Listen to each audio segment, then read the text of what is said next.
দ্বিতীয় দফাতেও কেন্দ্রীয় বাহিনীর দাদাগিরি। রাজ্যের একাধিক জেলায় ভোট চলাকালীন কেন্দ্রীয় বাহিনী ও পুলিশের বিরুদ্ধে মারধর, লাঠিচার্জ ও ভয় দেখানোর গুরুতর অভিযোগ উঠেছে। সাতগাছিয়া থেকে খড়দহ, বর্ধমান, আরামবাগ, রানাঘাট এবং ক্যানিং বিভিন্ন প্রান্তে উত্তেজনা ছড়িয়েছে।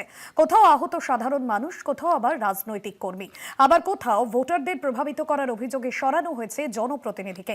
ঘটনাগুলিকে কেন্দ্র করে রাজনৈতিক চাপানুতোর তুঙ্গে।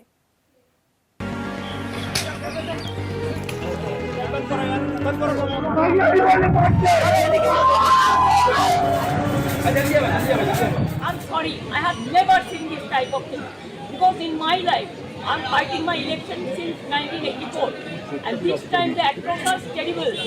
এত atrocity হচ্ছে, এত অত্যাচার হচ্ছে, even আমার পাড়ায় ঢুকে পর্যন্ত মেয়েদের মেরেছে। বঙ্গের শেষ দফা নির্বাচনে গণতন্ত্রের উৎসবে সামিল সাধারণ মানুষ। সকাল থেকে বুথে বুথে লাইন দিয়ে নিজেদের ভোটাধিকার প্রয়োগ করেছেন ভোটাররা। তবে শেষ দফা নির্বাচনে কেন্দ্রীয় বাহিনীর বিরুদ্ধে ক্ষোভ প্রকাশ করলেন সাধারণ মানুষ।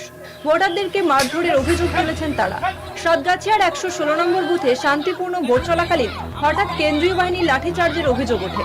তৃণমূল প্রার্থী সমাজশ্রী বেতালের দাবি, কোনো কারণ ছাড়াই বাহিনী নেমে মহিলা ও এক নাবালককে মারধর করে। আহত শিশুর নাক থেকে রক্ত বের হয় বলেও অভিযোগ। একই সঙ্গে চকমানিক এলাকাতেও বাহিনীর বিরুদ্ধে মারধরের অভিযোগ উঠেছে।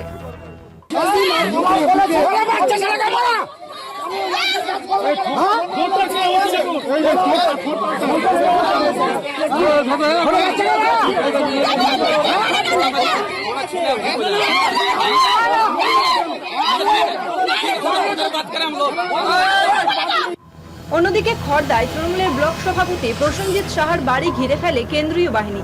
অভিযোগ, বাড়ির ভিতরে ঢুকে পরিবারের সদস্যদের হুমকি দেওয়া হয়। এই ঘটনায় আতঙ্ক ছড়িয়েছে এলাকায়। তৃণমূল প্রার্থী দেবদীপ পুরোহিত কেন্দ্রীয় বাহিনীর ভূমিকা নিয়ে প্রশ্ন তুলেছেন। সাধারণ মানুষ আমাকে ঘিরে ধরে পুলিশের যে এক্সেসের কথা বলছেন, আমি নামটাও এখানে বলতে চাই। নিউ ব্যারাকপুর থানার একজন অফিসার মৃত্যুঞ্জয় মণ্ডল এখানে বাড়িতে বাড়িতে ঢুকে লোকের ওপর অত্যাচার করেছে। He doesn't have any business বাড়ির ভেতরে যাওয়ার। মহিলারা এসে আমাকে কমপ্লেন করে গেছেন যে উনি কি বাড়াবাড়িটা করেছেন। এখানে তৃণমূলের ক্যাম্প অফিস ভেঙেছে, 100 মিটারের মধ্যে নাকি ওটা হয়েছে। কেউ কিন্তু সেটা যে 100 মিটারের মধ্যে সেটা কিন্তু প্রমাণ দেয়নি। রানাঘাট উত্তর পশ্চিম বিধানসভায়ও কেন্দ্রীয় বাহিনী ও পুলিশের বিরুদ্ধে লাঠিচার্জের অভিযোগ উঠেছে। ঘটনায় গুরুতর জখম দুই যুবক বর্তমানে হাসপাতালে চিকিৎসাধীন। তাদের দাবি, কোনো উস্কানি ছাড়াই তাদের উপর হামলা চালানো হয়েছে।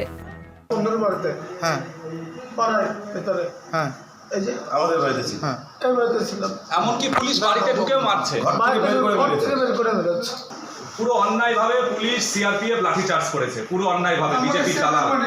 ক্যানিং পশ্চিমের ১১২ নম্বর বুথে আরও চাঞ্চল্যকর অভিযোগ সামনে এসেছে। তৃণমূলের বুথ এজেন্ট প্রদীপ দাসকে বুথের ভিতর থেকে টেনে বের করে মারধর করার অভিযোগ কেন্দ্রীয় বাহিনীর বিরুদ্ধে। ঘটনায় উত্তেজিত জনতা ভোট বয়কট শুরু করে। পরে অতিরিক্ত পুলিশ সুপারের হস্তক্ষেপে পরিস্থিতি নিয়ন্ত্রণে আসে এবং ভোটদান পুনরায় শুরু হয়। আউশগ্রামে তৃণমূল কর্মীদের উপর কেন্দ্রীয় বাহিনীর হামলার প্রতিবাদে সোশ্যাল মিডিয়ায় সরব তৃণমূল।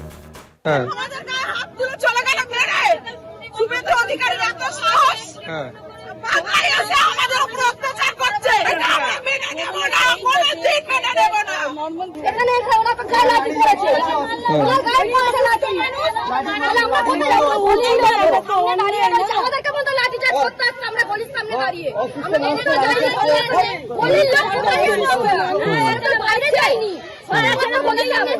আমাদেরকে বলতো লাঠি চার্জ করতে এসছে, তাহলে আমরা কোথায় যাবো?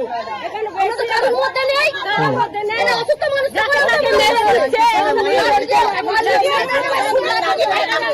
একাধিক জেলায় একই ধরনের অভিযোগ ঘিরে প্রশ্ন উঠছে কেন্দ্রীয় বাহিনীর নিরপেক্ষতা নিয়ে।